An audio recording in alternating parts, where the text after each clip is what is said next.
The second trailer for Spider-Man No Way Home is finally out. So this video is going to go over all the villains, including a potential appearance of Venom, the new Spider-Man suit, Spider-Man vs. Doctor Strange, the other Spider-Man that might show up but definitely will, and any other Easter eggs that I can spot. So, in the previous trailer, Doctor Strange agrees to cast a spell to make everyone forget about learning that Peter was Spider-Man in Far From Home. Doctor Strange is just straight up blaming Peter for the spell going wrong, even though Wong clearly warned that it was dangerous. Sounds like somebody needs a speech about responsibility, just saying. Because they screwed up the spell, Strange warns that villains are coming from every universe, and the first is Doc Ock. Now, in the Raimi movies, we learn that those red dots on his arms signify that the evil artificial intelligence is controlling his mind. While his arms have that evil red light in the highway fight, they seem to be force closed when they speak later, so it seems like he might team up with the good guys again in this one. It's also worth noting that he seems to absorb the spider suit's nanotechnology, turning his arms red. Next up is Electro. I like how they make the outline of his old mask from the comics with electricity. That's a lot better than that old awkward comic book look. He also looks like he's made of CGI, like a PS4 cutscene. I really like the design of the Green Goblin. It's a lot sleeker than the old version and less like a Power Ranger. We can also see him without the helmet here. Not so fast, that's not James Franco, thankfully. There's behind the scenes footage of a stunt guy, and that's definitely supposed to be Willem Dafoe. Strange says that the villains all die fighting Spider-Man, which is interesting because Sandman definitely didn't in the movies. He was all just like, hey, sorry for trying to kill you and your girlfriend. I have a sick daughter, so we're cool, right? I don't know, maybe he's just picked out a time just before this happens. And we get a new look at the new Spider-Man suit. It looks like an upgrade to the stealth suit that we saw in Far From Home. I like this version way more. It has all the webs, it's a lot sleeker, just a full upgrade. So eventually Strange and Peter fight over some sort of box. So I imagine it has the power to reverse the spell that made everybody forget Peter was Spider-Man, but it can also return all the villains to their universes. We only hear a voiceover of Strange saying that the villains have to die before cutting to him in person here. So I'm wondering if someone close to Peter is meant to die, and that's why he clashes with Strange.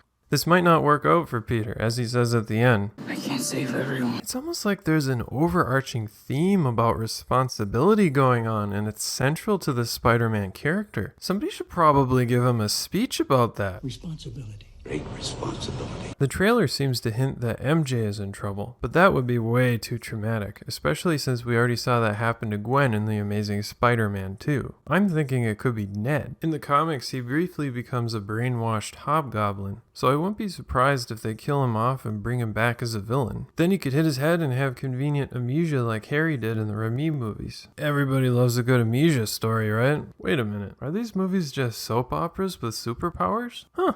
We also see what looks like the Statue of Liberty holding a Captain America shield, at least until it's knocked down in a battle. Alright, let's talk about the hidden villain. So we have Green Goblin, Electro, Doc Ock, Sandman, the Lizard, and who else? This has gotta be the Sinister Six. So who's the sixth member? Strange says they're coming through at the end of the trailer. I'm thinking that Venom might be the one showing up here. Mild spoiler warning for Venom 2, Too Much Carnage, or whatever it's called. In the post-credits scene of that movie, we basically see Venom get sucked into the MCU. So I'm thinking the same thing that happened to these other Spider-Man villains actually happened to Venom. So the chances of him actually showing up in this movie are pretty high. This must be Sony opening a portal to force their other characters into the MCU. When do we get our gritty Joker-style movie about big wheels, Sony? Make it happen. Tobey Maguire and Andrew Garfield's Spider-Man are definitely in this movie. See how the Lizard seems to be way too far away from Spider-Man to be jumping at him in midair? In fact, the Brazilian trailer actually shows Lizard getting hit in the face by an invisible person. So my theory is that Tobey Maguire and Andrew Garfield's Spider-Man are actually in this shot, and they've been erased to keep it a secret. Overall, this was a pretty intense trailer. What'd you think? Am I onto anything? Do you think Venom could be in this? Let me know what you think in the comments. If you like this video, please like and subscribe, if you feel like it. If you made it this far, thank you for watching.